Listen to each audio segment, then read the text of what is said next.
Hare Krishna prabhujis and Matajis అందరికీ స్వాగతం అండి. నరసింహ కథ డే 4 కి మీ అందరికీ స్వాగతం. ముందుగా ప్రార్థన చేద్దాం. నమో ఓం విష్ణుపదాయ కృష్ణ ప్రేష్టాయ భూతలే శ్రీమతే భక్తి వేదాంత స్వామి నితి నామినే నమస్తే సరస్వతి దేవే గౌరవాణి ప్రచారిణే నిర్విశేష శూన్యవాది పాశ్చాత్యాదేశతారిణే జయ శ్రీ కృష్ణ చైతన్య ప్రభు నిత్యానంద శ్రీ అద్వైత గదాధర్ శ్రీవాసాది గౌర్ భక్త వృందం. హరే కృష్ణ కృష్ణ కృష్ణ హరే హరే హరే రామ రామ రామ హరే హరే హరే కృష్ణ కృష్ణ కృష్ణ హరే హరే హరే రామ రామ రామ హరే హరే హరే కృష్ణ కృష్ణ కృష్ణ హరే హరే హరే రామ రామ రామ రామ హరే హరే. జయ ప్రభుపద ప్రభుపద జయ ప్రభుపద జయ జయ గురుదేవ్ జయ జయ గురుదేవ్. హరినామ సంకీర్తన की जय, श्री ప్రభుపాద की जय, अनंत कोटि वैष्णव वृंद की जय. హరే కృష్ణ అందరికి స్వాగతం అండి. సో దయచేసి మీ వీడియోస్ ఆన్ చేసుకోండి. So through out the class so మాకు మీ దర్శనం కలుగుతుంది.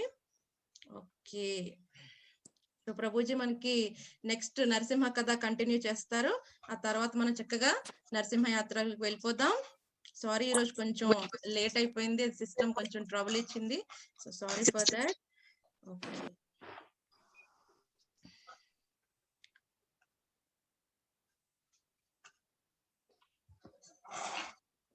స్క్రీన్ కనిపిస్తుంది కదండి? కనిపిస్తుందండి.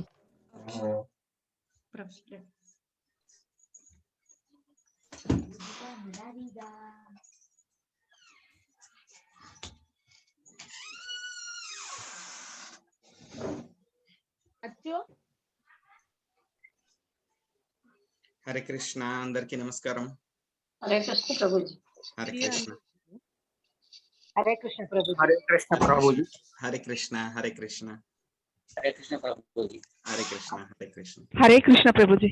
హరే కృష్ణ హరే కృష్ణ ప్రభుజీ. హరే కృష్ణ మాతాజీ. హరే కృష్ణ హరే హరే కృష్ణ కృష్ణ ప్రభుజీ. హరే కృష్ణ హరే కృష్ణ. సో మన కార్యక్రమంలో నరసింహలీల కార్యక్రమంలో ముందుకెళ్ళిపోదామండి. సో చాలా ఇంట్రెస్టింగ్ గా సాగుతుంది మనకి మన యొక్క నరసింహలీల కార్యక్రమము. సో మన కార్యక్రమంలో నిన్న మనం ఎంతవరకు వచ్చామండి? మనం చర్చ ఎవరైనా ఒకళ్ళు చెప్పగలరా? ఈ రోజు మనం 4వ రోజు నరసింహలీల కార్యక్రమంలోకి వచ్చాము. పాస్ట్ టైమ్స్ ఆఫ్ నరసింహదేవ్ అంటే నరసింహస్వామి యొక్క లీలలు.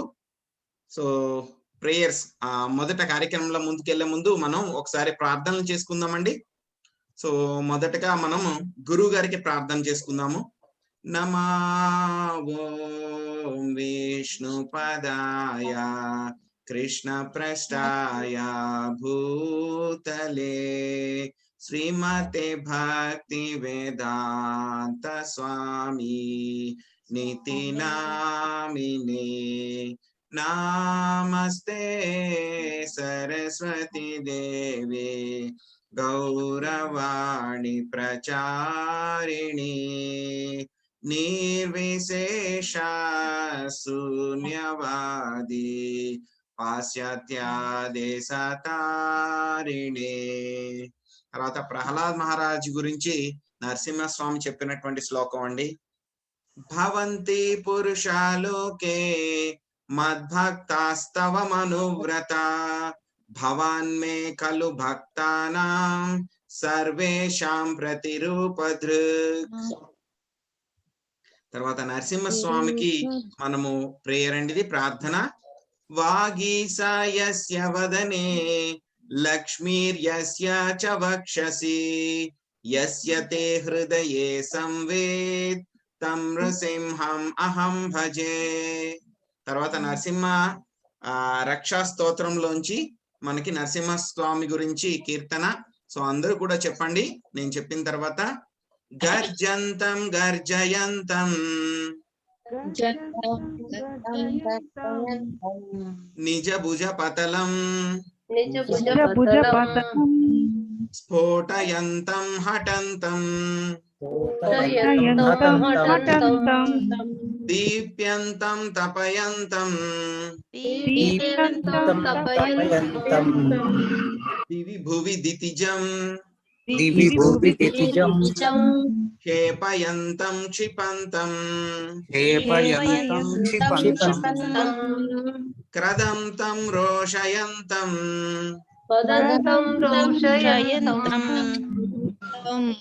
దిశి దిశి సతతం సంహరంతం భరంతం వీక్షంతం పూర్ణయంతం కరనికర శతైర్ దివ్య సింహం నమామి. హరే కృష్ణ హరే కృష్ణ కృష్ణ కృష్ణ హరే హరే హరే రామ హరే రామ రామ రామ హరే హరే హరే కృష్ణ హరే కృష్ణ. ఈ రోజు మనము శ్రీమద్ భాగవతంలో 7వ స్కందంలో మనము 6వ అధ్యాయంలో ప్రహ్లాద్ మహారాజ్ గురించి చెప్పిన దాని గురించి మనం నేర్చుకుందామండి ఈరోజు.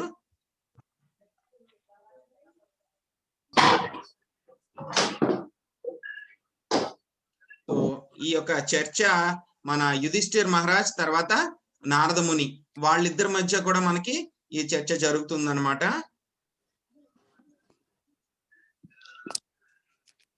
తర్వాత నిన్న మనం ఎక్కడి వరకు చేసుకున్నామండి డిస్కషన్? మనము నిన్న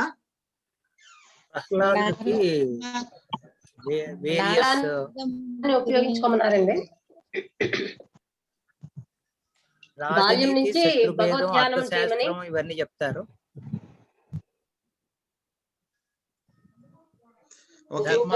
భగవంతుడి సేవను తన ఫ్రెండ్స్ కి చెప్తూ ఉంటాడు భగవంతుని గురించి ఇట్లా ఇట్లా అని చెప్తూ ఉంటాడు.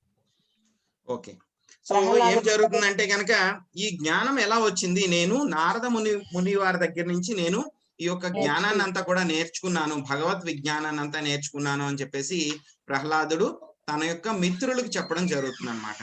అప్పుడు మిత్రులు వాళ్ళు అడుగుతారు అన్నమాట. ఏమని అడుగుతారు? ఓ మిత్రమా నీవు ఈ జ్ఞానాన్ని ఏ విధంగా నేర్చుకున్నావు? మనందరికీ కూడా చూస్తే కనుక మన యొక్క పాఠశాలలో సండా అమర్క ఇద్దరే గురువులు ఉన్నారు. వీళ్ళని తప్పితే మేము వేరే గురువుల్ని ఎవరిని కూడా చూడలేదు. నువ్వు కూడా ఎప్పుడు మాతో పాటే ఉన్నావు. ఎప్పుడు నువ్వు ఈ జ్ఞానాన్ని ఈ విద్యని ఎప్పుడు నేర్చుకున్నావు, ఏ విధంగా నేర్చుకున్నావు అని చెప్పేసి అడుగుతారనమాట ప్రహ్లాదుని యొక్క మిత్రులు. దానికి ప్రహ్లాదుడు ఈ విధంగా సమాధానం చెప్తాడనమాట. అదేం సమాధానం చెప్పాడు ప్రహ్లాదుడు అనేది ఈ రోజు మనం తెలుసుకుందాం. సో ప్రహ్లాదుడు చెప్తారనమాట, ఎప్పుడైతే కనుక హిరణ్యకశిపు మందరాచల పర్వతానికి ఆయన తపస్సు చేయడానికి వెళ్ళిపోతారనమాట. తపస్సు చేయడానికి వెళ్తే ఏం జరుగుతుందంటే కనుక ఆ యొక్క రాజ్యం ఏదైతే ఉందో ఆ రాజ్యాన్ని వాళ్ళ యొక్క సైన్యాధిపతులకి ఆయన చక్కగా చూసుకోమని చెప్పి వెళ్ళడం జరుగుతుంది. కానీ ఎప్పుడైతే కనుక హిరణ్యకశిపు ఈ యొక్క తపస్సు చేయడానికి మందరాచల పర్వతానికి వెళ్ళిపోయాడో దేవతలు ఏం చేస్తారంటే ఇదే ఒక అదును, ఇదే ఒక మనకి చక్కని అవకాశము ఈ రాక్షసుల మీద దండయాత్ర చేయడానికి అని చెప్పేసి వెంటనే ఇంద్రుడు మిగతా దేవతలు అందరూ కూడా కలిసి హిరణ్యకశిపు రాజ్యం మీద దండయాత్ర చేస్తారనమాట. చేస్తే అక్కడ ఎవరైతే కనుక ఈ యొక్క రాక్షసులు ఎవరైతే ఉంటారో సైన్యాధిపతులు ఎవరైతే ఉంటారో వాళ్ళకి దేవతలకి మధ్య ఒక భీకర యుద్ధం జరుగుతుంది అనమాట. యుద్ధం జరిగిన తర్వాత ఆ యుద్ధంలో ఏమవుతుందంటే కనుక ఈ యొక్క రాక్షస సేనలు ఎవరైతే ఉన్నారో సైన్యాధిపతులు వాళ్ళందరూ కూడా పారిపోతారనమాట. దేవతల యొక్క ధాటిని తట్టుకోలేక వాళ్ళందరూ పారిపోతారు. ఎలా పారిపోతారు అంటే కనుక వాళ్ళ యొక్క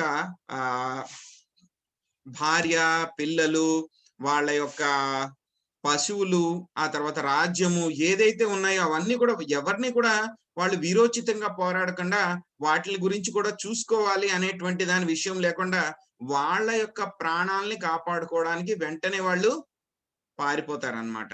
సో ఎవరిని కూడా పట్టించుకోరనమాట. ఆ విధంగా పారిపోయిన తర్వాత ఏం చేస్తారంటే హిరణ్యకశిపు యొక్క మందిరానికి, రాజమందిరానికి వెళ్ళి అక్కడ కంటిన్యూ చేస్తారనమాట యుద్ధాన్ని.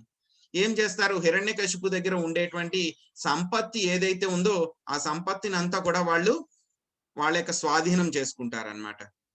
చేసుకున్న తర్వాత ఇంద్ర ఏం చేస్తాడంటే అక్కడ హిరణ్యకశిపు యొక్క భార్య ఉంటుంది. ఎవరండి హిరణ్యకశిపు భార్య పేరు? కయాదు, కరెక్ట్. సో హిరణ్యకశిపు భార్య కయాదు ఉంటుంది అక్కడ. సో ఉన్న తర్వాత ఏం చేస్తారంటే అక్కడికి వెళ్ళి వెంటనే కయాదును కూడా వాళ్ళు అరెస్ట్ చేస్తారనమాట. అరెస్ట్ చేసి ఆవిడ్ని ఇంద్రలోకానికి తీసుకెళ్ళడానికి ప్రయత్నిస్తూ ఉంటారనమాట. ప్రయత్నిస్తూ ఉంటే అదే సమయానికి అక్కడికి నారద ముని వారు యాదృచ్ఛికంగా అక్కడికి వస్తారనమాట. వచ్చి వెంటనే చెప్తారనమాట, ఎవరితోటి? ఇంద్రుడితోటి చెప్తారు. ఇంద్ర, ఏం చేస్తున్నావు నువ్వు? ఈ యొక్క ఎవరైతే కనుక పాపం ఈ యొక్క అమ్మాయి ఎవరైతే ఉన్నారో, ఈ యొక్క లేడీ ఉమెన్ మహిళ ఎవరైతే ఉన్నారో ఆవిడ ఎటువంటి పాపం కూడా చేయలేదు ఆవిడ. సో ఆవిడ ఎటువంటి తప్పు లేదు, ఎందుచేత ఆవిడ్ని ఈ విధంగా శిక్షిస్తున్నావు? ఎందుకు ఆవిడ్ని ఇలాగా అరెస్ట్ చేసి తీసుకుని వెళ్తున్నావు, బంధించి తీసుకుని వెళ్తున్నావు అని చెప్పని అడుగుతారనమాట. అప్పుడు ఇంద్రుడి సమాధానం చెప్తారనమాట. ఈవిడ ఇప్పుడు గర్భవతిగా ఉంది కాబట్టి ఈవిడ కడుపులో ఎవరున్నారంటే కనుక హిరణ్యకశిపు యొక్క కుమారుడు రాబోతున్నాడు. సో అతను ఇంకొక హిరణ్యకశిపు అయ్యి రేపొద్దున రాక్షసుల మీద దండయాత్ర చేస్తాడు. అందుచేత మేము ఏం చేస్తున్నాం అంటే కనుక ఈవిడ్ని స్వర్గానికి తీసుకెళ్లి ఆవిడ ప్రసవించిన తర్వాత ఆ బాలుణ్ణి సంహరిస్తాము, అందుకని చెప్పి నేను ఈవిడ్ని తీసుకుని వెళ్ళడానికి ప్రయత్నిస్తున్నాను అని చెప్పి చెప్తారనమాట.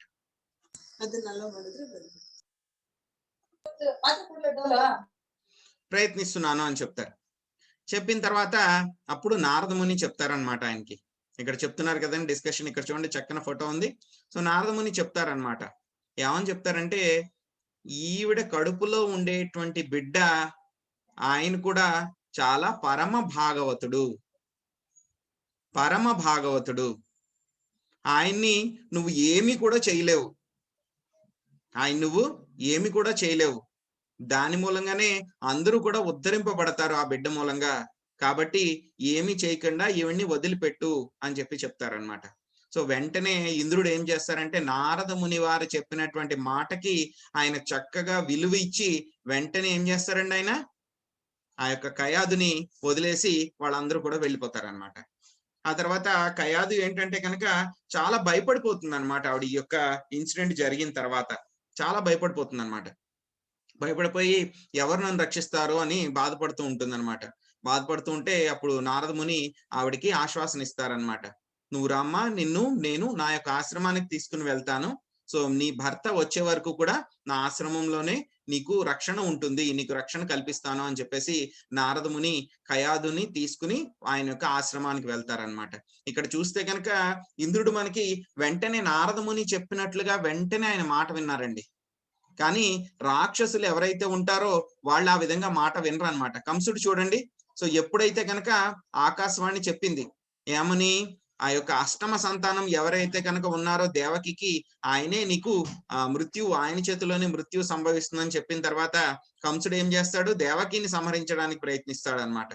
ఎంతమంది చెప్పినా, ఏ విధంగా ప్రయత్నించినా సరే, వసుదేవుడు ప్రయత్నించినా వినడు మాట. చివరికి వసుదేవుడు ప్రతి బిడ్డని కూడా నీకు ఇస్తాను అనేటువంటి ఒక ప్రతిజ్ఞ చేసిన తర్వాత మాత్రమే దేవకిని వదిలిపెడతాడు అనమాట. తర్వాత మన యొక్క కార్యక్రమంలో ముందుకెళ్ళిపోదాం. ఏం చేశారు ఇప్పుడు, కయాదుని నారదముని తీసుకుని ఆయన యొక్క ఇంటికి, ఆయన యొక్క ఆశ్రమానికి తీసుకుని వెళ్ళారనమాట. సో ఈ విధంగా చెప్పి ఆయన్ని తీసుకుని వెళ్ళారు, ఆశ్రమానికి తీసుకుని వెళ్ళారనమాట. సో ఇంద్రుడు కూడా నారదముని చెప్పినటువంటి మాటల్ని వెంటనే విన్నారనమాట. సో ఆవిడ ఏంటంటే కనుక, కయాదు ఏం చేస్తుందంటే కనుక, ఆవిడికి చాలా భయపడిపోతుంది అనమాట. నా కడుపులో ఉండేటువంటి బిడ్డ బయటికి వస్తే కనుక ఇంద్రుడు మళ్ళీ దాడి చేసి ఆ బిడ్డని చంపేస్తాడేమో అని చెప్పి చాలా భయపడిపోతుంది అనమాట ఆవిడ. అందుకని ఆవిడ ఏం చేస్తుందంటే కనుక, ఆ బిడ్డని ప్రసవించకుండా తన కడుపులోనే ఉంచేసుకుంటుంది అనమాట. ఏం చేస్తుందండి ఆవిడ, ఆ బిడ్డని ప్రసవించకుండా, ప్రహ్లాద్ మహారాజుని ప్రసవించకుండా కడుపులోనే ఉంచేసుకుంటుంది అనమాట ఆవిడ. ఎన్ని సంవత్సరాలండి మనకి హిరణ్యకశిపు తపస్సు చేశాడు, ఎవరైనా చెప్పగలరా? మొట్టమొదటి రోజు మనం చర్చించుకున్నాము. 1000 సంవత్సరాలు. లేదండి, 1000 సంవత్సరాలను విన్నా. లేదండి, 100 దేవతా సంవత్సరాలు. 100 దేవతా సంవత్సరాలు. మన 100 సంవత్సరాలు కాదు, దేవతల యొక్క సమయం ప్రకారం 100 సంవత్సరాలు. సో ఏం చేసిందంటే కనుక, ఈ 100 దేవతా సంవత్సరాలు కూడా ఈ యొక్క ప్రహ్లాదుని ఆవిడ ప్రసవించకుండా అలాగే ఆవిడ కడుపులో ఉంచుకుందనమాట.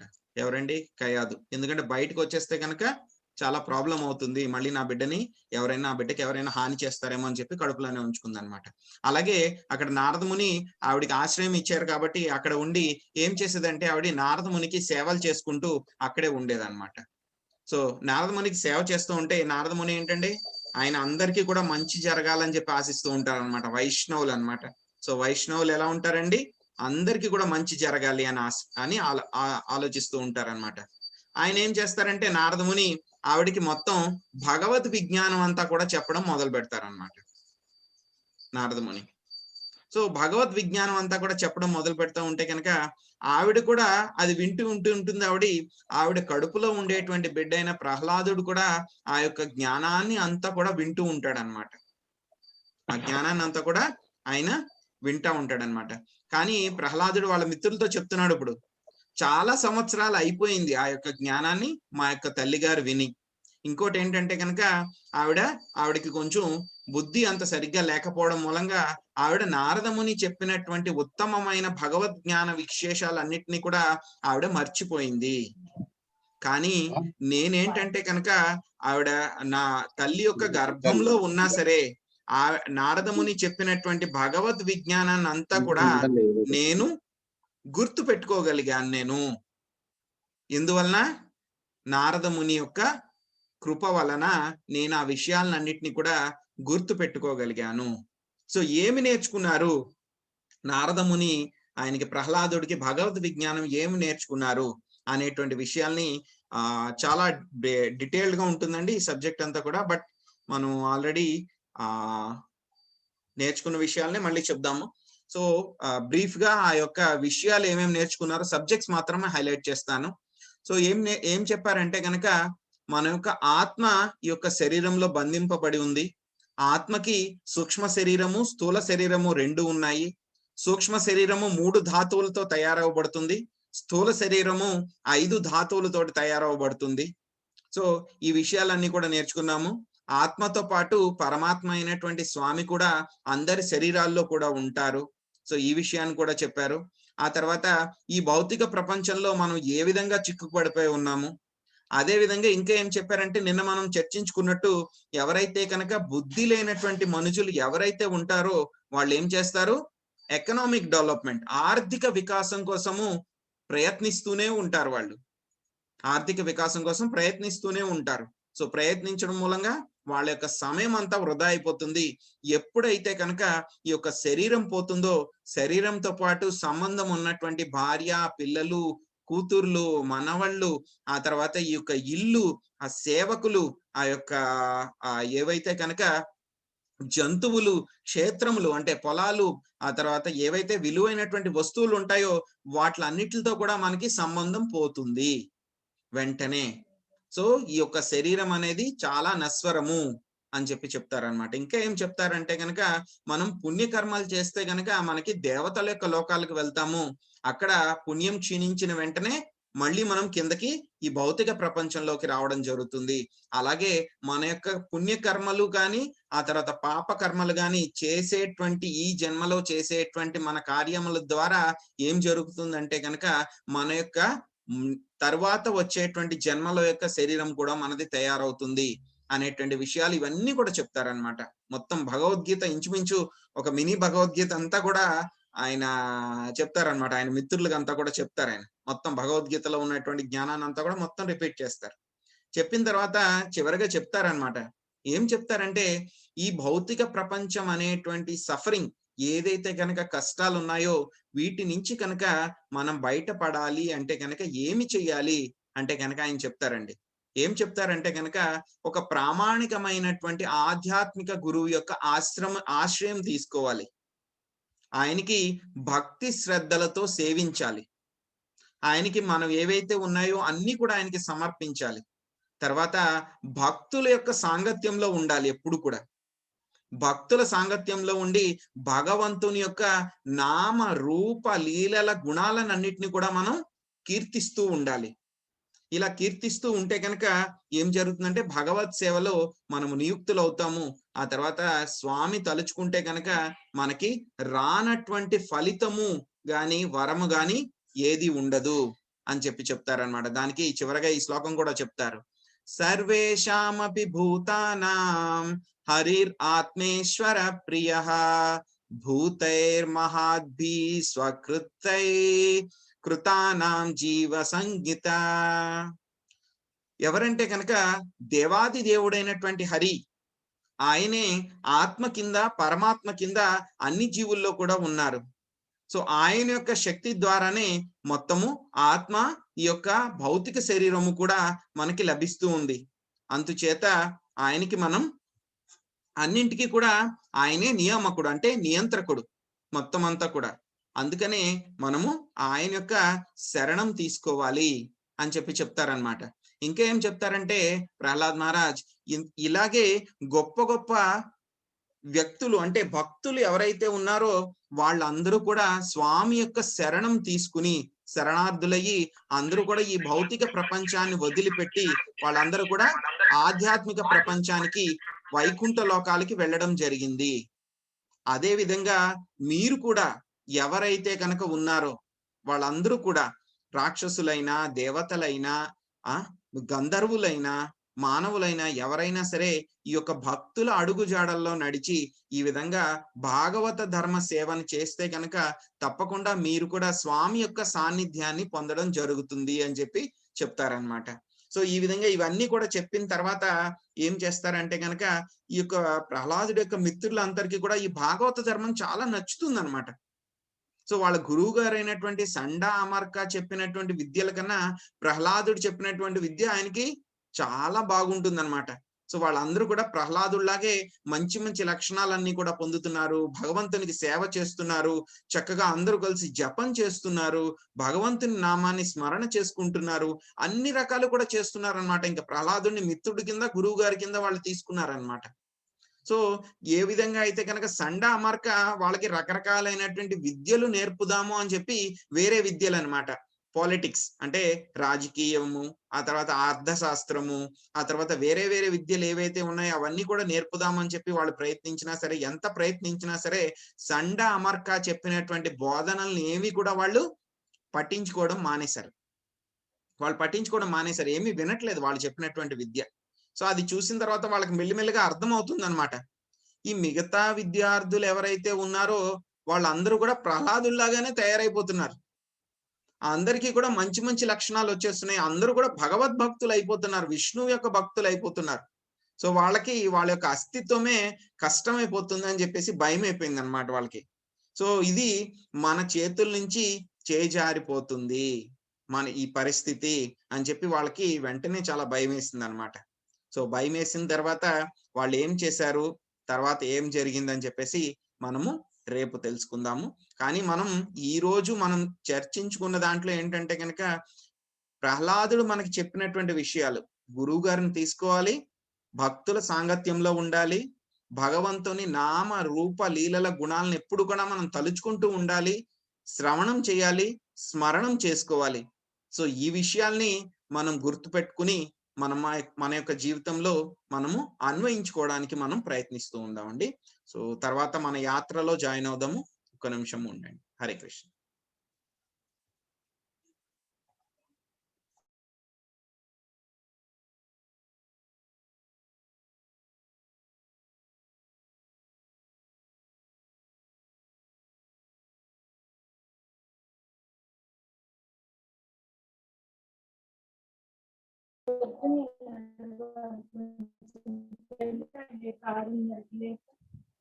మధ్యలో పడుతుంటది కానీ నడవాలి.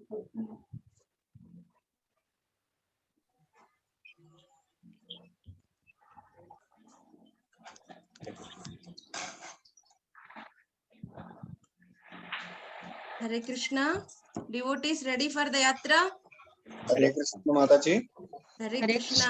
ఈ రోజు మళ్ళీ ఎక్కడికి వెళ్తున్నాం మనం? మళ్ళీ సౌత్ ఇండియాలోనే ఒక ఫేమస్ టెంపుల్, మీ అందరికి కొంచెం మన తెలుగు వాళ్ళందరికి బాగా తెలిసే ఉంటుంది. ఏంటది? సింహాచలం. ఓకే, సో సింహాచలం శ్రీ వరాహ నరసింహ స్వామి దగ్గరికి వెళ్ళిపోతున్నాం ఈ రోజు. అందరు రెడీగా ఉన్నారా? ఓకే. ఎస్.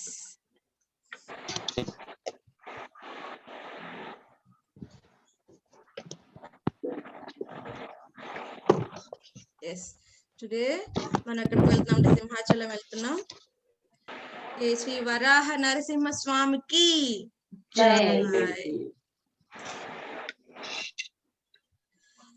సింహ అంటే ఏంటండి? లయన్. చలం అంటే హిల్ అన్నమాట. సో ఇది ఎవరి హిల్? ఈ కొండ అంతా ఎవరిది? నరసింహస్వామిది అన్నమాట. సో ఆయన యొక్క లీలలు ఎన్నో ఎన్నో జరిగాయి ఇక్కడ.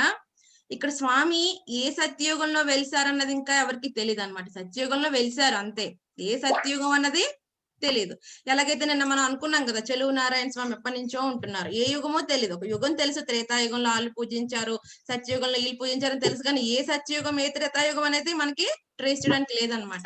సో అలాగే ఇక్కడ కూడా స్వామి ఒక సత్యయుగంలో ఇక్కడ మనకి మేనిఫెస్ట్ అవడం జరిగింది, కానీ ఏ సత్యయుగం అంటే మనకి చెప్పడానికి లేదు. ఇక్కడ అంత అద్భుతంగా ఉంటుంది అనమాట. ఇది కూడా చాలా పెద్ద హిల్ టెంపుల్. సో ఎవరైనా విజిట్ చేశారండి ఇక్కడ? మాతాజీ మా హోమ్ టౌన్ మాతాజీ, చాలా చాలా చాలా సార్లు వెళ్ళాను. అయితే శాంతి మాతాజీ, నేను ఏమైనా మిస్ చేస్తే మీరు చెప్పాలి. సరే మాది కూడా వైజాగ్ అండి యాక్చువల్ గా. ఓకే, సో మీ అందరు విజిట్ చేశారు అనమాట అయితే స్వామిని. చాలా చాలా చాలా చాలా సార్లు. సో ఎవరైనా నిజ దర్శనం చేసుకున్నారా స్వామిని?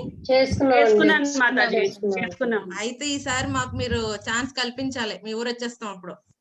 ఓకే మాతాజీ, మా అమ్మగారి స్టూడెంట్స్ అందరూ. ఓకే, సో యాక్చువల్ గా నాకు ఎప్పుడు దర్శనం కలగలేదు, ఇంకా స్వామి ఇవ్వలేదు, కానీ విన్నాను చాలా పవర్ఫుల్ అని. మొన్న కూడా అక్షయ తృతీయకి అందరూ డిస్కస్ చేయడం జరిగింది.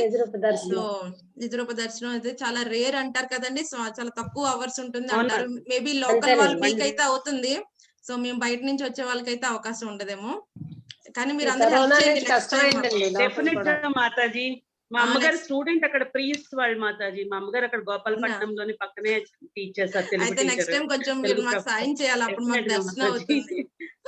ఓకే, సో మనం ఇంకా వెళ్ళిపోదాం స్వామి దగ్గరికి.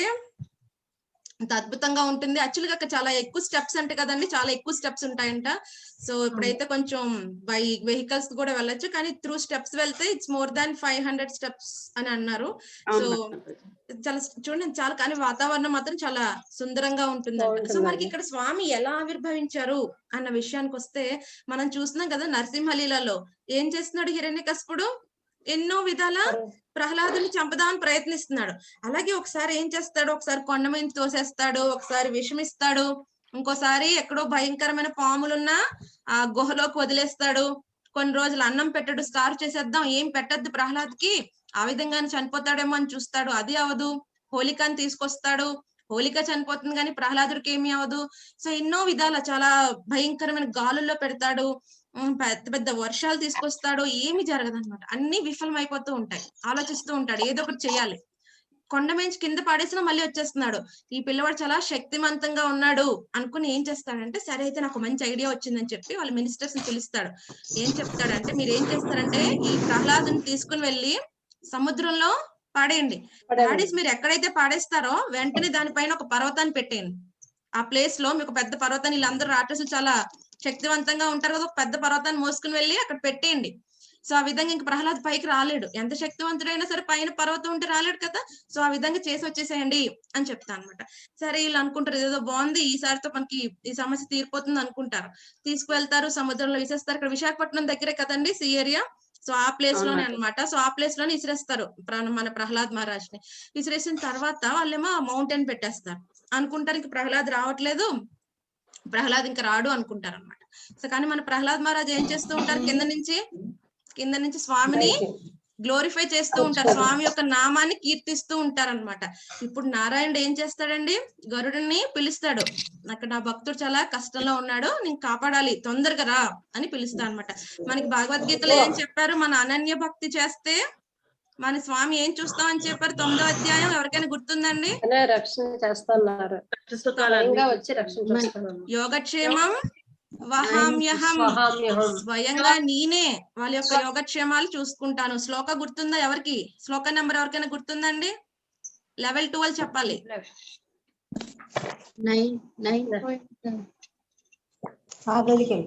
9.22. ఓకే, సో మనకి బాగా గుర్తు పెట్టుకోవాల్సిన శ్లోకం అనమాట ఎప్పుడు కూడా. ఎందుకంటే స్వామి మనకి హామీ ఇచ్చారు. ఇప్పుడు ఎల్ఐసి వాడికి మనం కట్టామనుకోండి అమౌంట్ గుర్తు పెట్టుకుంటాం కదా, అలాగే మనకు కూడా స్వామి హామీ ఇచ్చిన శ్లోకం అనమాట. ఏమంటున్నారు, మీ యొక్క యోగక్షేమాలు నేనే చూస్తాను, అది నీ స్వయంగా వస్తాను, వేరే వాళ్ళని పంపించడం చెప్పారు కదా. సో స్వామి ఇప్పుడు ఏం చేస్తారు, స్వయంగా వస్తారు. సో గరుడ చాలా ఫాస్ట్ గా ఉంటారండి. సో గరుడాన్ని కూడా ఇంకా అంటే నీ ఫాస్ట్ సరిపోవట్లేదు, ఆల్రెడీ ప్రహ్లాద్ మహారాజ్ చాలా కష్టమైపోతుంది, ఇంకా ఫాస్ట్ పెంచు అంటారు అనమాట. ఇంకా గరుడ ఫ్లై చేయలేకపోతాడు అంతకంటే ఫాస్ట్ గా. అప్పుడు ఏం చేస్తారంటే స్వామి దాని యొక్క బొట్టను వెళ్ళి గరుడ నోట్లో పెడతారనమాట. మళ్ళీ ఆ శక్తి తెచ్చుకుని ఇంకా ఫాస్ట్ గా ఫ్లై చేస్తూ ఉంటాడు. సో ఆ విధంగా ఫైనల్ గా వస్తారు. అప్పటికే తన పీతాంబరం పడిపోతూ ఉంటుంది, అయినా సరే అలాగే వచ్చేస్తారు స్వామి. ఇక్కడికి వచ్చి ఇంకా గరుడ స్పీడ్స్ తట్టుకోలేకపోతారు అనమాట. స్వామి ఏం చేస్తారంటే ఒక పెద్ద జంప్ తీసుకుని, ఈ మౌంటైన్ ఉంటుంది కదండి, ఈ మౌంటైన్ పక్కన స్వామి జంప్ చేస్తారనమాట. అది అప్పుడు ఎక్కడికి వెళ్ళిపోతారు స్వామి, డైరెక్ట్ గా ఆయన పాదాలకు వెళ్ళిపోతాయి అనమాట. అంత ఫోర్స్ గా వస్తారు స్వామి. మళ్ళీ అక్కడి నుంచి ఇంకో జంప్ తీసుకుని వచ్చి అప్పుడు ఈ పర్వతాన్ని తానే స్వయంగా లిఫ్ట్ చేసి పక్కన పెడతారు అనమాట. పక్కన పెట్టి ఏం చేస్తారు, మళ్ళీ ప్రహ్లాద్ మహారాజ్ ని సేవ్ చేస్తారు అనమాట. సేవ్ చేసిన తర్వాత ప్రహ్లాద్ మహారాజ్ మళ్ళీ చక్కగా ఇంటికి పాడుకుంటూ వెళ్ళిపోతారు. తనకేం తెలియదు, చక్కగా ఒకే బయటకు వచ్చేస్తాడు, వెళ్ళిపోతారు అనమాట. సో ఏమవుతుందంటే ఇక్కడికి ఇది అయిపోతుంది. అప్పుడు కాపాడబడతాడు, మళ్ళీ ఇంటికి వెళ్ళిపోతాడు. హిరణ్యకశిపుడు అనుకుంటాడు ఈ ప్రయత్నం కూడా విఫలం అయిపోయింది, ఇంకోటి ఏదన్నా చూసుకోవాలి అనుకుంటాడు. ఆ తర్వాత మళ్ళీ ఇంకోసారి సండామార్క దగ్గర పంపిస్తాడు నేర్చుకోమని. మళ్ళీ వాళ్ళు పంపిస్తారు. ఇంక ఈసారి ఏమవుతుంది, ఈసారి ఫుల్ గా అస్సలు వినడు, ఇంకా మిగతా వాళ్ళ పిల్లలందరినీ కూడా పాడు చేసేస్తున్నాడని హిరణ్యకశిపు ఈ స్తంభంలో ఉన్నాడు అని అడగడం జరుగుతుంది. ఆ తర్వాత హిరణ్యకశిపుని సంహరించడం జరుగుతుంది. ఇదంతా అయిపోయిన తర్వాత మళ్ళీ ప్రహ్లాద్ కొంచెం పెద్ద అయిపోయిన తర్వాత ఒకసారి తీర్థయాత్రలకు వస్తాడు. ఇవన్నీ ప్రదేశాలు తిరుగుతూ ఉన్నప్పుడు, సౌత్ ఇండియా అంతా తిరుగుతున్నప్పుడు ఈ ప్లేస్ కి వస్తాడు అనమాట. ఈ విశాఖపట్నం ఏరియా, ఈ సి ఏరియాకి వచ్చినప్పుడు అనుకుంటాడు, ఇదే ప్లేస్ లో కదా నన్ను అప్పుడు నారాయణ కాపాడారు అని చెప్పి ఈ ప్లేస్ కి వస్తాడు అనమాట. సింహాచలం ఈ ప్లేస్ కి వస్తాడు. వచ్చి అప్పుడు స్వామిని ప్రార్థిస్తాడు అనమాట.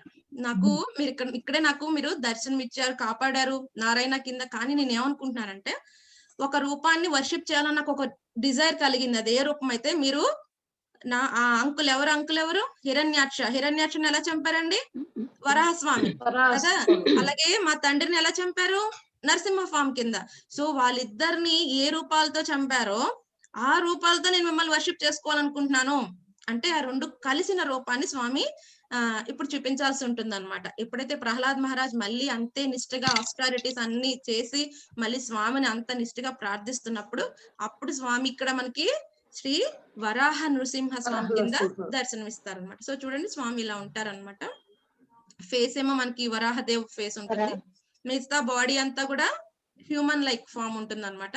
తన జాస్ పంజా బట్ టైల్ చూస్తే నరసింహ కింద ఉంటుంది అనమాట. కొంతమంది అంటారు ఇది ద్విమూర్తులు కాదు త్రిమూర్తులు, ఒక మానవ అవతారం ఉంది, ఒక నరసింహ అవతారం ఉంది, ఒక వరాహ అవతారం ఉంది. కొంతమంది అలా త్రియాంశ 3 రకాల అవతారాలు ఒకేసారి అంటారు. కొంతమంది ఇది ఓన్లీ 2 అవతారాలే, వరాహస్వామి, నరసింహస్వామి అంటారు అనమాట. సో ఈ విధంగా స్వామి ఇలా కొంచెం బెండింగ్ షేప్ లో ఉంటారు. సో అక్కడ వాళ్ళు చెప్పాలి, ఎప్పుడైనా మీకు ఎప్పుడైనా ఆయన యొక్క లోటస్ ఫీట్ చూసారండి? చూసాం మాతాజీ. ఓన్లీ ఆ నిజరూప దర్శనంలోనే కనిపిస్తుంది కదా, చందనోత్సవం రోజు ఓన్లీ ఆ రోజే కదండి. ఓకే. సో ఏమవుతుందంటే ఫస్ట్ టైం ఈ డిటి ఇలాగా మేనిఫెస్ట్ అవుతుంది కదా, ఈ మేనిఫెస్ట్ అయిన తర్వాత ప్రహ్లాద్ మహారాజు చాలా గ్రేట్ డివోషన్ తో బాగా వర్షిప్ చేసుకుంటారు ఆయన్ని. వర్షిప్ చేసుకుంటూ తర్వాత టెంపుల్ బిల్డ్ చేస్తారు. తర్వాత ఆయన సత్యయుగం కదండి, ప్రహ్లాద్ మహారాజు ఉన్నంత సత్యయుగం. ఆ తర్వాత కొన్ని రోజులు వర్షిప్ చేస్తారు, వాళ్ళ తరతరాలు వాళ్ళకి ఇస్తారు కదా డీటీస్ ని, అలా ఇస్తూ ఉంటారు. కొన్ని రోజులకి ఏమైందంటే ఎవరు కేర్ చేసేవాళ్ళు లేరు అనమాట, టెంపుల్ ని ఎవరు సరిగ్గా డీటీని ఎవరు మెయింటైన్ చేయట్లేదు. అప్పుడు ఏమైపోయిందంటే అదంతా ఒక యాంట్ హిల్, చీమల పుట్టలాగా తయారైపోతుంది అనమాట. సో ఎవరికి తెలియదు అసలు డీటీ ఉన్నారన్న విషయం అందరికి మర్చిపోతారు అనమాట. సో ఈ విధంగా అయిపోతుంది, ఎవరికి తెలియదు కొన్ని రోజులకి. మళ్ళీ సత్యయుగం తర్వాత మళ్ళీ ఏ యుగం వస్తుంది? మళ్ళీ త్రేతాయుగంలో కింగ్ పురూరవ అని ఒక కింగ్ ఏం చేస్తారంటే, తన యొక్క ప్రేయస్ ఎవరంటే ఊర్వశి అన్నమాట. ఊర్వశితో ఇక్కడ విహారయాత్రకి వెళ్తున్నప్పుడు ఆ పుష్పక విమానంలో వెళ్తూ ఉంటాడు. పైన వెళ్తున్నప్పుడు ఏదో కైండ్ ఆఫ్ స్ట్రెంత్, ఏదో ఒక శక్తి తనని అక్కడికి లాగేస్తున్న ఫీలింగ్ వస్తుంది అనమాట. ఏంటో ఇక్కడ ఏదో శక్తి ఉంది, నాకు తెలియట్లేదు, ఏదో జరుగుతుంది ఇక్కడ అనుకుంటాడు. ఆ రోజు అక్కడి నుంచి వెళ్ళిపోతాడు అనమాట. చూస్తాం కదా, ఇక్కడ అక్కడి నుంచి వెళ్ళిపోతాడు. వెళ్ళిపోయిన తర్వాత ఒక రోజు కల్లో స్వామి చెప్తారనమాట, నేను ఇక్కడ ఉన్నాను, నన్ను నువ్వు తీసి బయట పెట్టు, మళ్ళీ నేను అందరికి దర్శనం ఇవ్వాలనుకుంటున్నాను అంటే. అప్పుడు పురూరవ వెళ్ళి అంతా సెర్చ్ చేస్తాడు, తన వాళ్ళందరినీ, రాజ్యంలో ఉన్న వాళ్ళందరినీ సెర్చ్ చేస్తాడు, కానీ దొరకరు స్వామి. అప్పుడు మళ్ళీ నెక్స్ట్ రోజు డ్రీమ్ లో ఎగ్జాక్ట్ గా చెప్తారు అనమాట, ఇక్కడ ఒక యాంట్ హిల్ ఉంది, ఆ యాంట్ హిల్ లోపల నేను ఉన్నాను, నన్ను నువ్వు మళ్ళీ రీడిస్కవర్ చెయ్యి, మళ్ళీ నా అందరికి దర్శనం ఇవ్వాలనుకుంటున్నాను అని అంటారు అనమాట. సో అది అక్కడ జరుగుతుంది. ఆ తర్వాత స్వామి బయటకు వస్తారు. అదే వైశాఖ శుద్ధ తదియ రోజు అనమాట. సో ఆ రోజే ఎప్పుడైతే డీటీ బయటకు వస్తారో ఆ పురూరవకి చాలా ఆశ్చర్యం కలుగుతుంది, ఎందుకంటే ఇది వరాహ నృసింహ అవతారం కదా. సో అప్పుడు ప్రహ్లాద్ మహారాజ్ దర్శనం కలిగిన తర్వాత నెక్స్ట్ పురూరవనే చూస్తారు. ఓయ్ చాలా అద్భుతంగా ఉంది డీటీ, ఎలా చూసుకోవాలని ఆశ్చర్యపోతూ ఉంటే అప్పుడు ఒక వాయిస్ దివ్యవాణి వినిపిస్తుంది అనమాట. ఏమనంటే చాలా స్పెషల్ డీటీ, 2 కూడా ఉగ్రావతారాలు కదండి, 2 ఉగ్రావతారాలు. సో నువ్వు ఈ డీటీని ఎలా చూసుకోవాలంటే శాండల్వుడ్ పేస్ట్ ఎప్పుడు కూడా చందనం అనేది పూసే ఉంచాలి, ఆ విధంగా నువ్వు ఈ స్వామిని చాలా జాగ్రత్తగా చూసుకో అని పురూరవకి చెప్పడం జరుగుతుంది. సో ఫస్ట్ టైం ఈ వైశాఖ శుద్ధ తదియ అంటే అక్షయ తృతీయ రోజున స్వామికి ఫస్ట్ చందన యాత్ర జరుగుతుంది అనమాట. అప్పుడు పురూరవ అనౌన్స్ చేస్తాడు, ఈ రోజు ప్రతి సంవత్సరం కూడా ఈ రోజు స్వామికి ఇలా చందన యాత్ర జరగాలి అని ఒక శాసనం ఏర్పడుతుంది అనమాట. సో ఏం జరుగుతుందంటే ఇప్పుడు ప్రజెంట్ కండిషన్ మీ అందరికి తెలిసే ఉంటుంది, ఏం చేస్తారు స్వామికి ఓన్లీ అక్షయ తృతీయ రోజున మాత్రమే చందనం అంతా రిమూవ్ చేస్తారు కదండి. ఓన్లీ 12 గంటలు మాత్రమే స్వామి తన యొక్క నిజరూప దర్శనం ఇస్తారు, మళ్ళీ తర్వాత చందనం మళ్ళీ అప్లై చేసేస్తారు. అసలు ఈ రూల్ ఎందుకు వచ్చింది? ఈ రూల్ ఎందుకు వచ్చిందంటే ఒకసారి ఒక పూజారి చందనం అప్లై చేస్తాడు, అంతకు ముందు రోజు అప్లై చేసిన చందనాన్ని తీసేయడానికి ప్రయత్నిస్తూ ఉంటాడు అనమాట. ప్రయత్నిస్తూ ఉంటే ఏమవుతుందండి, డీటీ నుంచి బ్లడ్ వస్తుంది అనమాట. సో అప్పుడు అర్థమవుతుంది, సో స్వామికి ఇది ఇష్టంగా లేదు, అయిష్టంగా ఉన్నారు, చందనం తీయడానికి అసలు ఇష్టం లేదు. సో ఇంకా పూజారికి అర్థం కాదు, ఎలాగో ఏంటి సంథింగ్ ఏదో తేడా ఏమని చెప్పి మళ్ళీ తీస్తా ఉంటే అప్పుడు చెప్తారు అనమాట, చాలా యాంగర్ గా వాయిస్ వస్తుంది, నేను చెప్పాను కదా నన్ను ఇలాగే వర్షిప్ చేయమని, తీయద్దు, శాండల్వుడ్ పేస్ట్ తీయద్దు అని చెప్తారనమాట. సో ఇప్పటికీ వాళ్ళు ఎలా ఫాలో అవుతారంటే, ఈ రోజు శాండల్వుడ్ పేస్ట్ అప్లై చేస్తారు కదా, రేపొద్దున ఏం చేస్తారంటే మళ్ళీ దానిపైనే అప్లై చేస్తారు, అలా అలా అలా పెంచుతారు. అంతగానే మళ్ళీ అక్షయ తృతీయ రోజునే అదంతా తీయటం జరుగుతుంది. సో ఆ విధంగా మనకు ఓన్లీ ఆ రోజే స్వామి యొక్క నిజరూప దర్శనం జరుగుతుంది అనమాట. సో ఆ విధంగా బ్లీడింగ్ జరుగుతుంది. స్వామి అప్పటి నుంచి కూడా ఈ విధంగానే అందరికి దర్శనం ఇస్తానికి ఇష్టపడతారు అనమాట. సో మనం చూస్తే అక్షయ తృతీయ రోజున వాళ్ళు ఏమంటారు, వెండి గిన్నెలు, మళ్ళీ బంగారు గిన్నెలు ఉంటాయి కదా, వాటితో తీయడానికి, అది చందనం అంతా గట్టిగా అయిపోతుంది కదండి, సో దాంతో అదంతా తీయడానికి ప్రయత్నిస్తారంట. ఇప్పటికీ ఎప్పుడైతే తీస్తారో 12 hours కూడా చాలా వేడిగా ఉంటుందంట కదా టెంపుల్ అంతా. సో ఇప్పటికి కూడా పూజారీస్ ఫీల్ అవుతారంట, ఎప్పుడైతే ఈ చందనం రిమూవ్ చేస్తారో వాళ్ళ కైండ్ ఆఫ్ హీట్, వాళ్ళు అక్కడే ఉంటారు కదండి, రోజు స్వామిని సేవిస్తూ ఉంటారు కదా, దాంతో కానీ కంపేర్ గా చూస్తే వాళ్ళ కైండ్ ఆఫ్ హీట్ వాళ్ళకి ఫీల్ అవ్వగలరంట. సో అంతేకాకుండా ఇక్కడ ఏమవుతుందంటే, పురూరవకి ఎప్పుడైతే విగ్రహం దొరుకుతుంది కదా, ఈ పురూరవకి విగ్రహం దొరికినప్పుడు ఆ కాళ్ళు ఫుల్ గా భూమిలోకి ఉండిపోతాయి అనమాట ఫస్ట్ టైం. సో అవి ఎప్పుడైతే ఇంకా తీయడానికి ఇంకా లోపలికి ఉన్నప్పుడు తీస్తుంటే చాలా ఒక రకమైన చాలా ఎక్కువ హీట్ వచ్చేస్తుంది అనమాట, చాలా ఎక్కువ హీట్ వచ్చేస్తుంది. అప్పుడు చెప్తారు స్వామి, ఇంతకంటే ఎక్కువ తవ్వద్దు, ఇంతకంటే లోపలికి ఎక్కువ తవ్వద్దు, అలాగే ఎప్పుడు కూడా నువ్వు చందని అప్లై చేయి అని చెప్పారని చెప్తారన్నమాట. అందుకే స్వామిని ఎప్పుడు మనకి ఫుల్ దర్శనం ఇవ్వరు అనమాట, ఎందుకంటే స్వామి చాలా ఉగ్రం, 2 రూపాయలు ఉగ్ర రూపాయలు అన్నమాట. సో ఈ విధంగా మనం చూస్తాం స్వామిని. సో ఫస్ట్ పిక్చర్ చూస్తున్నారు కదా, మనం ఈ విధంగా మనకి స్వామి దర్శనం ఇస్తారనమాట. సో ఇక్కడ మనకి చెప్తారు, అక్కడ పూజారులు ఏమని చెప్తారంటే మనకి మొత్తం టుగెదర్ ఆయనకి అక్షయ తృతీయతో 1 సెకండ్ అండి. ఓకే, సో ఈ అక్షయ తృతీయ రోజున ఏం చేస్తారంటే మొత్తం వాళ్ళు 150 కిలోల చందనం చెక్కలు తీసుకుని వచ్చి ఈ తదియ ముందు రోజు నుంచి స్వామికి కావాల్సిన చందనాన్ని అంతా అరగదీయటం ప్రారంభిస్తారంట. ఈ అక్షయ తృతీయ రోజున స్వామికి అప్లై చేస్తారు. మొత్తం అది ఎన్ని కేజీలు శాండల్వుడ్ పేస్ట్ అవుతుందంటే 480 కేజెస్ అవుతుంది. 480 కేజెస్ ఏంటంటే స్లోగా 4 టైమ్స్ అప్లై చేస్తారనమాట. ఈ వైశాఖ శుద్ధ తదియ రోజు, మళ్ళీ వైశాఖ పౌర్ణమికి, తర్వాత మళ్ళీ వచ్చే జ్యేష్ఠ పౌర్ణమికి, ఆషాఢ పౌర్ణమికి, ఈ 4 డేస్ కి టుగెదర్ అయ్యేపాటికి స్వామికి మొత్తం 480 కేజెస్ అప్లై చేసేస్తారు. సో ఈ విధంగా ఆయనకు కావాల్సిన బెస్ట్ చందన్ తమిళనాడు నుంచి తెప్పించి స్వామికి చక్కగా ఇప్పటికి కూడా అంతే చేస్తున్నారంట. సో స్వామికి ఆ విధంగా 480 కేజెస్ ఈ 4 డేస్ అయ్యేపాటికి స్వామికి ఫుల్ గా 480 కేజెస్ ఫుల్ గా స్వామి ఆ చందనంతో ఫిల్ అయి ఉంటారనమాట. సో తర్వాత ఏం చేస్తారంటే ఎవ్రీడే జస్ట్ దాని మీద ఒక పూతలాగా పూస్తారనమాట. సో ఈ విధంగా స్వామి మనకి లక్ష్మీ నృసింహ అవతారనమాట. సో ఇక్కడ మనం 1 సెకండ్. సో ఇక్కడ మనకు చూస్తే మనకి లెఫ్ట్ సైడ్ ఉన్నది కదా, అది మనకి రెగ్యులర్ గా ఉండే దర్శనం. 2 తాయారులు ఉంటారు, శ్రీదేవి భూదేవి తాయారు ఉంటారు. ఇక్కడ మనకి ఆ రోజు నిజ రూప దర్శనం ఓన్లీ మనకి ఇక్కడ వరకు కనిపిస్తుంది అనమాట. ఇది ఆ రోజు వెళ్తే ఓన్లీ అక్షయ తృతీయ రోజున. సో శ్రీ వరాహ నరసింహ స్వామికి ఏం చెప్తున్నారు, ఫేస్ ఏమో వరాహదేవుది, బాడీ ఏమో నృసింహదేవ్. మొత్తం చూస్తే కనుక బాడీ హ్యూమన్ ఫామ్ లా ఉంటుంది. ఆయన క్లాస్ పంజా ఆయన ఒక టైల్ మాత్రం ఆ నృసింహ రూపానికి మనకి చూపిస్తుంది అనమాట. సో 2 ఉగ్ర రూపాలు.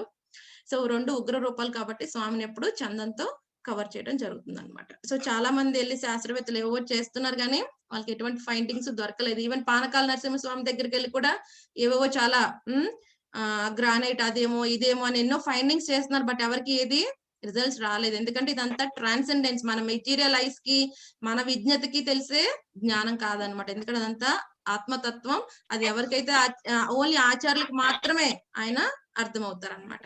సో విధంగా స్వామి మనకి ఇక్కడ విశాఖపట్నం దగ్గర మనకి శ్రీ వరాహ నృసింహ స్వామి కింద దర్శనం ఇస్తున్నారు అనమాట. శ్రీ వరాహ నృసింహ భగవాన్ కి జై, భక్త ప్రహ్లాద్ కి జై, సింహాచల ధామ్ కి జై. సో టుడే మన యాత్ర కంప్లీట్ అయిపోయిందండి. సో ఇక్కడ ఏంటంటే ఇక్కడ వాళ్ళ కొటేషన్ అంటే devotee sunshine his mighty can ఏమని చెప్తున్నారంటే ఇక్కడ ఎంత ఇది ఉంటది కదా, లైనస్ ఎంత ఫెరోషియస్ గా ఉన్నా తన పిల్లల్ని ఎంత బాగా చూసుకుంటుంది, చాలా బాగా చూసుకుంటుంది కదా. ఇప్పుడు ఈ సింహం ఆడసింహం చూసి ఆ చిన్న సింహం పిల్లలు ఏమైనా భయపడతాయండి? ఏమి భయపడవు. అలాగే మన నృసింహస్వామి ఎంత ఉగ్రంగా ఉన్నా భక్తులకి ఎటువంటి భయం ఉండదు కదండి. మన తండ్రి అయినప్పుడు మనకి ఎటువంటి భయం ఉండదు అనమాట. సో అది చెప్తున్నారు ఇక్కడ. సో ప్రహ్లాద్ మహారాజు చాలా బాగా గ్లోరిఫై చేస్తారు. ఈ రోజు మీకు ప్రభుజీ చెప్పే ఉంటారు. సో ప్రహ్లాద్ మహారాజు ఏం చెప్తున్నారు, మన భగవద్గీతలో ఏం చదువుకున్నామో అవే వస్తాయి. మీరు భాగవతం ఒప్పించేస్తే మీకు అర్థమవుతుంది. అందుకే మేము ఏం చెప్తాం, భగవద్గీత బేసిక్స్, భగవద్గీత అర్థమైతే మీకు భాగవతం చాలా ఈజీగా అర్థమైపోతుంది. Same instructions different great personalities మళ్ళీ అందులో ఇవ్వటం జరుగుతుంది అనమాట. సేమ్ భగవద్గీతలో మనం ఏం చదువుకున్నామో శరీరానికి ఆత్మకి తేడా ఏంటి అవన్నీ కూడా సేమ్ డీటెయిల్స్ అవన్నీ కూడా వాళ్ళ ఫ్రెండ్స్ కి ప్రహ్లాద్ మహారాజ్ చెప్తారన్నమాట. భాగవతంలో చూస్తే మీకు అర్థమవుతుంది. సో ఇది ఫైనల్ 25th డే మనకి మహాభిషేక్ ఉంటుంది, ఆ తర్వాత కథ ఉంటుంది, ఆ తర్వాత హారతి ఉంటుంది. సో 7 o'clock నుంచి చిల్డ్రన్ ప్రోగ్రామ్ కూడా స్టార్ట్ అవుతుంది. సో మీరు దాన్ని కూడా హ్యాపీగా కంటిన్యూ అవ్వచ్చు. Okay, so I think we're done today.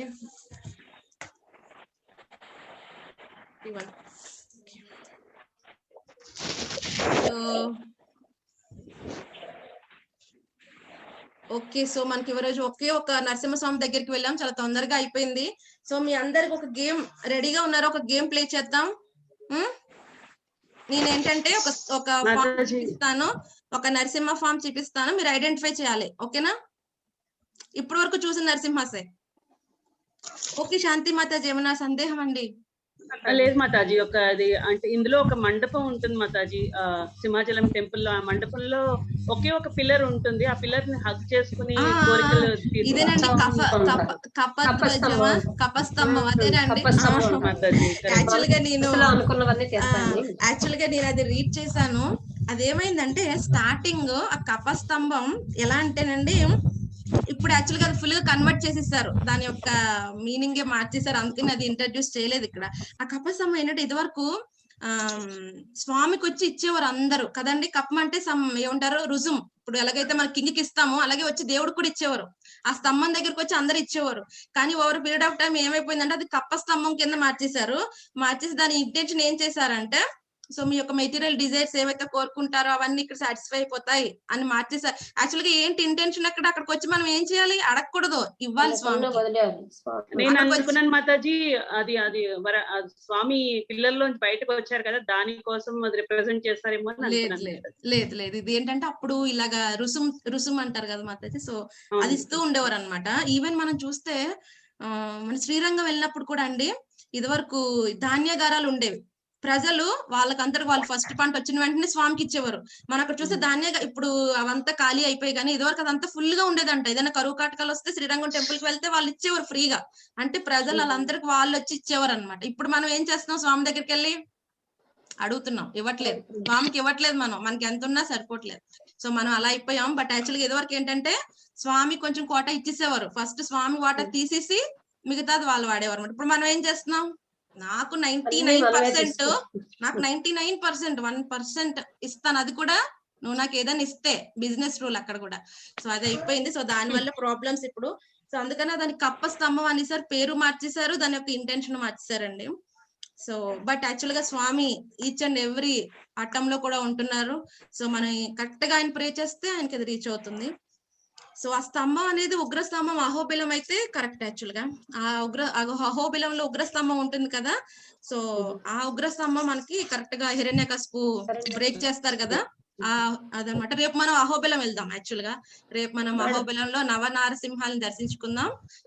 చాలా ఇంట్రెస్టింగ్ గా ఉంటుంది. చాలా బాగుంటుంది. ఫైనల్ డే లాస్ట్ రోజున ఈ మహాభిషేక్ అవుతుంది కదండి, టెంపుల్ ప్రోగ్రామ్ రోజున మనం ఆ ఉగ్ర స్తంభం గురించి మా సీనియర్స్ చెప్తారు. అప్పటి వరకు మిమ్మల్ని తీసుకెళ్ళి ఏమండి మాతాజీ, అది అంతర్వేది లక్ష్మీ నరసింహస్వామి కూడా అది కుదిరితే స్వామి, అది కుదిరితే మళ్ళీ సంవత్సరం మళ్ళీ యాత్ర, నరసింహ యాత్రకి స్వామి కుదిరితే చేద్దాం.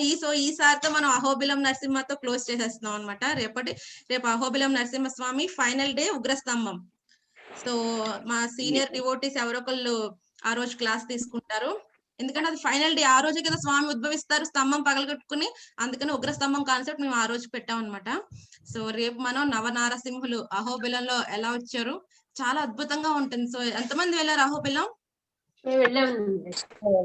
ఓకే, చాలా బాగుంటుంది, చాలా బాగుంటుంది అసలు. అక్కడ భార్గవ నరసింహ అసలు ఇవన్నీ ఫాస్ట్ టైమ్స్ వింటుంటే చాలా అద్భుతంగా ఉంటాయి. ఆ ఉగ్ర స్తంభం కూడా ఎవరైనా ఎక్కారండి ఎప్పుడైనా ఉగ్ర స్తంభం? పై వరకు వెళ్ళారు ఎవరైనా? నేను ఒకసారి వెళ్ళాను, చాలా బాగుంటుంది కదా. అక్కడ ఫ్లోటస్ ఫీట్ ఉంటుంది, ఆయన పాద పద్మాలు ఉంటాయి, అసలు అవి టచ్ చేసుకుంటే చాలా బాగుంటుంది అనమాట. సో మనం అవన్నీ ఉగ్రస్తంభం గురించి లాస్ట్ డే మా సీనియర్స్ చెప్తారు అక్కడ. సో రేపు మేము అహోబిలం నవనారసింహుల వరకు మేము తీసుకెళ్తాం, ఆ తర్వాత ఉగ్రస్తంభానికి వాళ్ళు తీసుకువెళ్తారు. ఓకే, సో మనం హోలిక ఇది జరిగింది కూడా అది పాకిస్తాన్ లో ఉంది మాతాజీ, ముల్తాన్ లో ఉంది మాతాజీ. అక్కడ ప్రహ్లాదపూర్ అని అది అక్కడ పుట్టిన ప్రదేశం కదా మాతాజీ. అది కూడా ఇదివరకు ఇదంతా ఒకటే కదండి, ఇప్పుడైతే మనం పాకిస్తాన్ ఇండియా ఇవన్నీ డివైడ్ అయ్యాం, కానీ ఒకప్పుడు అంతా ఒకటే కదా. అక్కడ ప్రహ్లాద టెంపుల్ ఉంది మాతాజీ. ఓకే ఓకే, సో మీరు విజిట్ చేశారా, వెళ్ళారా? అంటే ఫ్రెండ్స్ చేశారు, నేను వెళ్ళాలి మాతాజీ. అది దానికోసం ప్లాన్ ఉంది. అంటే ఇప్పుడు దాన్ని టెంపుల్ ని డిస్ట్రాయ్ చేశారు, బాబ్రీ మసీద్ అయ్యాక వెంటనే ఆ టెంపుల్ ని డిస్ట్రాయ్ చేశారు. మొన్న February 14th Pakistan prime minister ఒక ఇది చేశారు, దానికోసం ఒక కమిటీ వేసి దాన్ని రెస్టోర్ చేయాలని చెప్పి వేశారు. ఎందుకంటే చాలా మంది పబ్లిక్ యాంగర్ అంటే కూడా పబ్లిక్ కోరుకుంటున్నారు మాకు. అది చాలా మంది అక్కడ వాళ్ళు కూడా చాలా మంది దాన్ని రెస్టోర్ చేయాలి. ఎస్ మాతాజీ. యాక్చువల్గా డివిజన్స్ అయ్యాక మనం చాలా ఇంపార్టెంట్ ప్లేస్ అన్ని లూజ్ అయిపోయాం. వాళ్ళు ఏం చేస్తున్నారంటే ఇప్పుడు ఆ టెంపుల్స్ ని ఫుల్ గా డిస్ట్రాయ్ చేస్తున్నారు, లేకపోతే వాటిని దేనికో దానికి వాడుకుంటున్నారు అనమాట. సో మనం వేరే వేరే ప్లేస్లకి వెళ్తే మన యొక్క డీటీస్ వాళ్ళు ఎలా వాడుతున్నారో కూడా మనకు తెలియదు, అంత దారుణంగా ఉంది. సో బెటర్ మనకున్న డీటీస్ మనం సంరక్షించుకోవడానికి ప్రయత్నించాలి. మన ఇండియాలోనే మన డీటీస్ మనం కాపాడుకోలేకపోతున్నాం, మన దౌర్భాగ్యం కదండి. మన ఊర్లో ఉన్న డీటీస్ ని మనం కాపాడుకోలేకపోతున్నాం, ఇంకా పాకిస్తాన్ వరకు ఎందుకు, మన ఊర్లో ఉన్న డీటీస్ ని ఎవరో వచ్చి పగలు కొడితే ఏమీ చేయలేకపోతున్నాం కదండి. సో అందుకని ఫెస్టివల్ అక్కడ మొదలైందంటారు మాతాజీ. హోలీ ఫెస్టివల్ అక్కడ మొదలైందంటారు. Okay okay, very nice. కానీ మనం ఏంటంటే ఈ అవేర్నెస్, ఈ భగవద్గీత, ఈ భాగవతం, రామాయణం ఇవన్నీ తెలిస్తే మన యొక్క డీటీస్ వాల్యూ మనకు తెలుస్తుంది అనమాట. సో అప్పుడు మన వాళ్ళు కూడా అట్లీస్ట్ ముందుకు వస్తారు, ఏదైనా డీటీకి ఏదైనా అయితే వెంటనే కనీసం ముందుకు వస్తారు. సో అందుకనే మనం ఈ ప్రిన్సిపల్స్ ని, సనాతన ధర్మాన్ని మన పిల్లలకి మనం అందించాల్సి ఉంటుంది. So ready for the game? Okay, so let me open.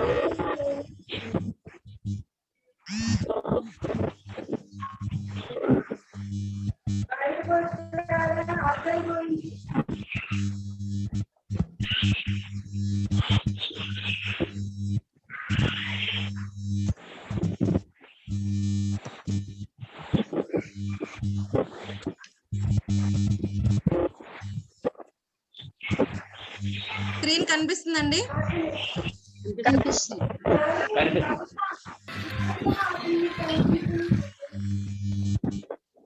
So ఇక్కడ మీకు ఒక డీటీ వస్తారు, మీరు ఐడెంటిఫై చేయాలి. ఓకేనా? స్లోగా రివీల్ అవుతూ ఉంటుంది, స్లోగా ఓపెన్ అప్ అవుతూ ఉంటుంది మీకు స్క్రీన్. ఐడెంటిఫై చేయడానికి ప్రయత్నించండి. ఎవరు మనం చూసాం ఈ 4 days లో వచ్చేస్తున్నారు. ఇంకా యోగ కలకత్తా నరసింహ మాతాజీ మేల్కొట్టాయి. ఓకే, సో నెక్స్ట్ టైం ఇంకా కేర్ఫుల్ గా ఉండండి, ఫాస్ట్ గా చెప్పడానికి ప్రయత్నిద్దాం.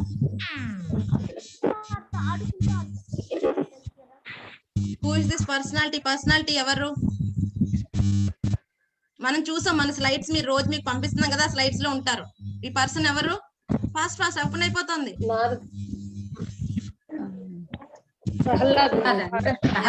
ప్రహ్లాద్ మహారాజ్. పర్సనాలిటీ.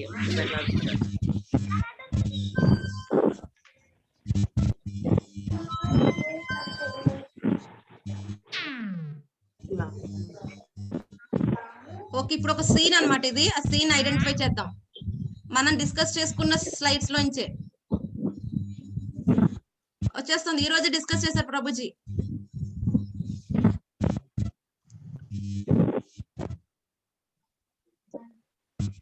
ఎవరక్కడ?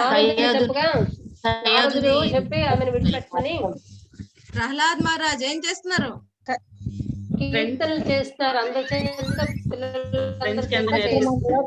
ప్రహ్లాద్ మహారాజ్ అక్కడ చాంటింగ్ అండ్ డాన్సింగ్.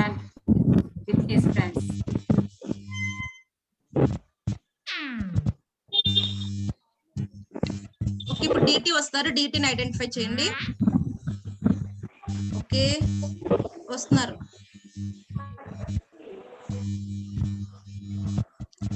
మీ అందరూ చాలా ఇంట్రెస్టింగ్ కదా ఈయనంటే.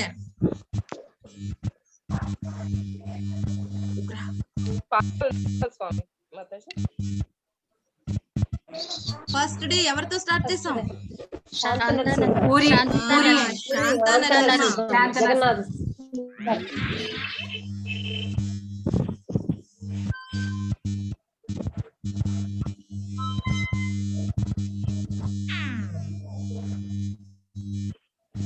ఇదొక సీన్. మళ్ళీ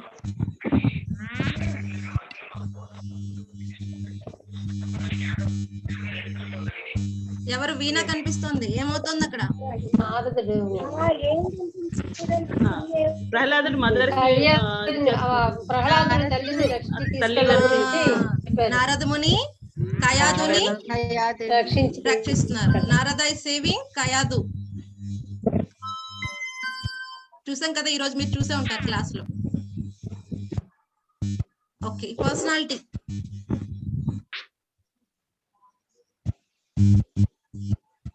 పర్సనాలిటీని ఐడెంటిఫై చేయండి. Famous guru, spiritual master.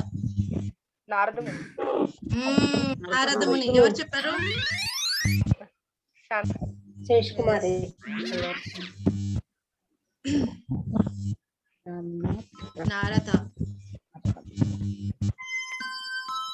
Naradamuni the spiritual master. DT వస్తారు ఇప్పుడు. డిటి చూడండి.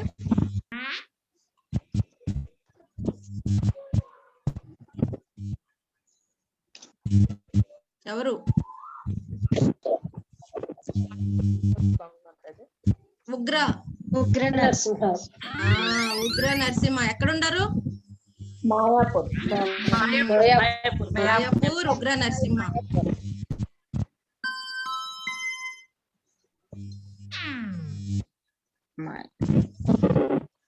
ఓకే, ఇక్కడ ఏమవుతుంది పిక్చర్ లో ఐడెంటిఫై చేయండి. సీన్, ఇది కూడా ఒక scene explanation.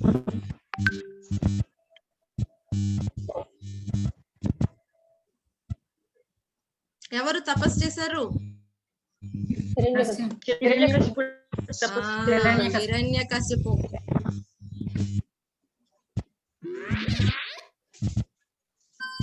Hiranyakashipu performs austerities. మనం చూసాం కదా, ఇది ఫస్ట్ రోజు. డిటి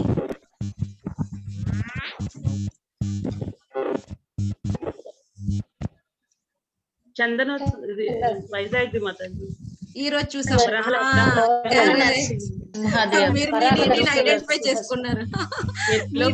మాతాజీ మీ డిటి అనిపించుకున్నారు. Okay, good.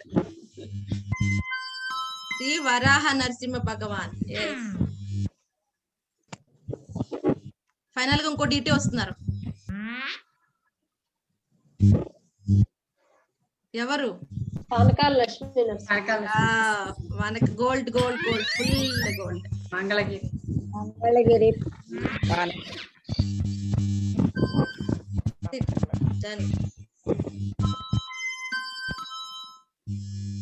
అయిపోయింది, మన గేమ్ అయిపోయింది.